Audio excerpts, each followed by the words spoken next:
Baxaq 19-cu suala. ABCD paralleloqramında BFDY kvadrat. Kvadratsa düz bucaqları qeyd edək. Bunda bu tərəfdə düz olacaq burada.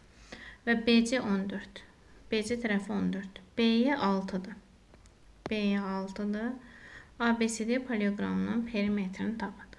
Biz bilirik ki, kvadratsa onda BYFD kvadratsa onda burada 6-dır, burada 6-dır, burada 6-dır. Və BC 14-dürsə, BF 6-dırsa, FC'yə qalır 8. Pifagora görə FC'də 3 bucağında, Pifagora görə 6, 8, onda DC olacaq 10. Eyni zamanda DC 10-dursa, AB tərəfi də 10 olacaq. Və paralleloqramın da qarşı tərəflə bərabərdir. Bu tərəfdə 14-dür, onda A'ya olur 8. Və paralleloqramın perimetrini istəyir. P bərabərdir 2 vurulsun A plus B ilə tapılır. 2 vurulsun. A'mız 10, B'miz də 14. Olacaq 48.